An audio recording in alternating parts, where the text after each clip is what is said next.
সাক্ষীকে খুন করবার চেষ্টা করা হয়েছে, যাতে ড্রাইভার শাহানুর এবং ছোট ছেলে সত্যজিৎ মারা গেছে। আমি আপনার কাছে জানতে চাইব যে এই ঘটনার ক্ষেত্রে বা এই যে প্রভাবশালী শেখ শাহজাহান, সে নাকি জেলে বসেও তার একটা চক্র চালাচ্ছিল পুরো সন্দেশখালী এলাকায়, পলিটিক্যাল আপলিটিক্যাল বিভিন্ন ক্ষেত্রে, তোলা জমির দখল ইত্যাদি ইত্যাদি ক্ষেত্রে। আপনার কি মনে হচ্ছে, আপনার অভিজ্ঞতা থেকে, ঘটনা দেখে, বক্তব্য শুনে এখনো পর্যন্ত এটাকে কি মনে হচ্ছে? নিছক দুর্ঘটনা নাকি খুন হলেও, ইন্টেনশনাল খুন হলেও হতে পারে? কারণ এই ক্ষেত্রে যেটা এই বিশ্বজিৎ বড় ছেলে বলছেন যে এই গাড়ি চালাচ্ছিল নাকি হালিম মোল্লা নামক একজন, আব্দুল হালিম মোল্লা, যে আবার ওই সবিতা রায় এবং মুসলিম শেখ ঘনিষ্ঠ। এই ইনপুটগুলো আসছে, আপনার এক্সপিরিয়েন্স কি বলছে, অভিজ্ঞতা কি বলছে?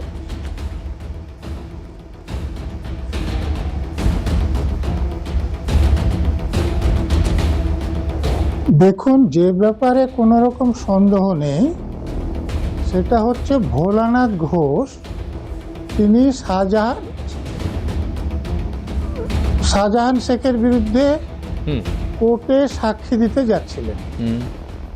উল্টো দিক থেকে একটা লরি এসে ধাক্কা মারার ফলে দুর্ঘটনায় তিনি আহত হয়েছেন এবং তার ছেলে এবং গাড়ির চালক নিহত হয়েছে। নিছক দুর্ঘটনার থেকে অনেক অনেক বেশি সম্ভাবনা এটা পরিকল্পিত খুনের, এই জন্যে যে এরকম একটা সংবেদনশীল মামলায় সুপ্রিম কোর্টের নির্দেশ আছে, যেখানে আগে থেকে তাদেরকে হুমকি দেওয়া হচ্ছে, সেখানে তাদের প্রশাসনের পক্ষে নিরাপত্তা দেওয়া উচিত ছিল, দেওয়া হয়নি।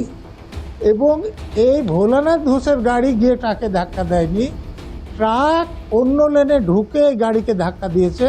এবং তারপর আপনারাই বলছেন যে গাড়ি মালিককে, গাড়ির চালক কে ছিলেন, এগুলো দেখলে সব থেকে সম্ভাবনা বেশি যে এটা পরিকল্পনা করে খুন করা হয়েছিল। এই যে ভোলানাথ দাস মারা গেলে তো মিটে যেত, মারা না গেলেও সাক্ষী দিতে যাওয়ার জন্য তার ছেলেকে খুন হতে হয়েছে, এটা তার উপর একটা বড় প্রভাব পড়বে এবং এর ফলে সে মামলাটা যে বিচারের উপরও প্রভাব পড়বে।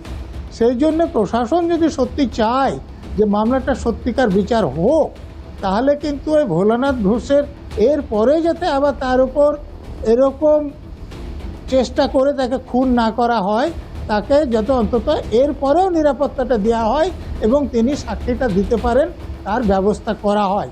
বলুন।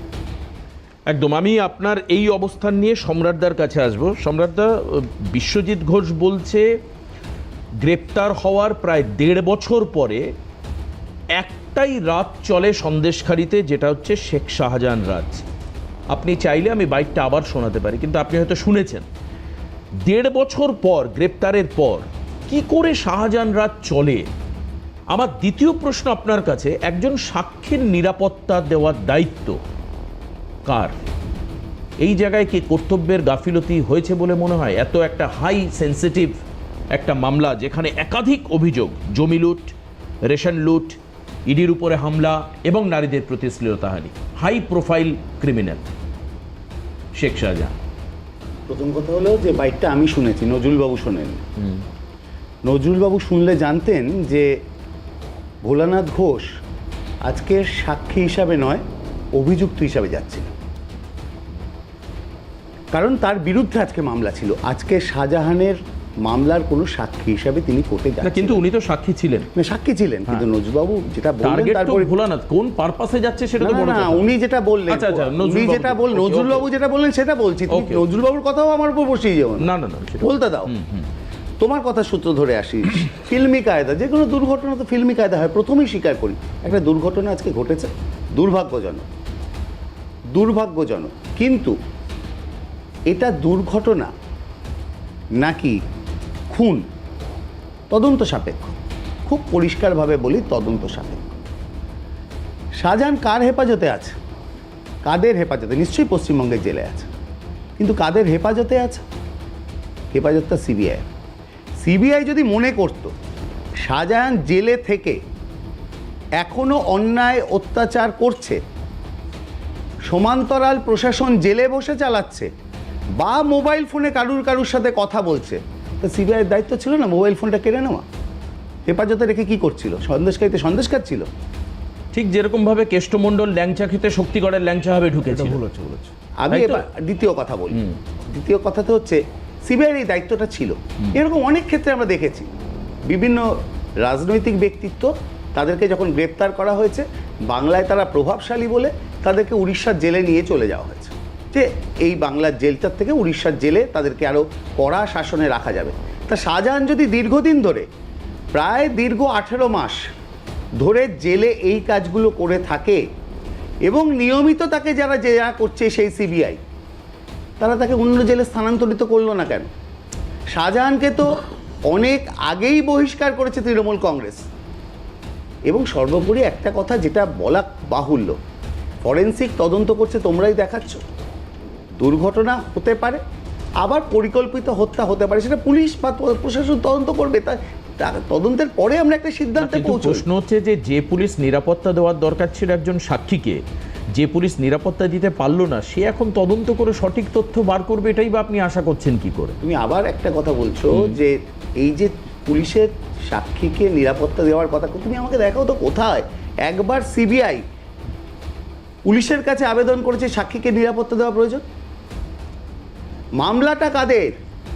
হেফাজতে কার? তাহলে সাক্ষীকে প্রোটেকশন দেওয়ার দায়িত্ব সিবিআই থাকছে না?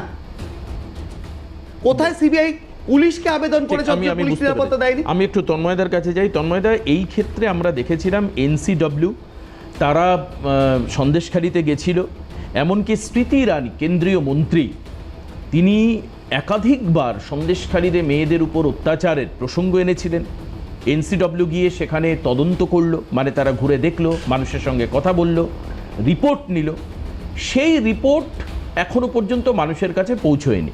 পাশাপাশি যার বিরুদ্ধে অভিযোগ, সে রিপিটেডলি বারবার করে জামিনের জন্য আবেদন করছেন। এবং এই যে সিবিআইয়ের বিরুদ্ধে সরাসরি সম্রাট দা আপনার থেকে ওই পাশে বসেই অভিযোগ করলেন যে সিবিআই তো তদন্তটা করছে, তাহলে সেই ধরনের প্রিভিলেজগুলো পাচ্ছে কি করে, এইসব সুবিধাগুলো পাচ্ছে কি করে? জঙ্গলরাজ জেলে বসে চলছে কি করে? জেলটা যদিও রাজ্য সরকারের আন্ডারে আছে, সেটা নিয়ে কোনো সন্দেহ নেই।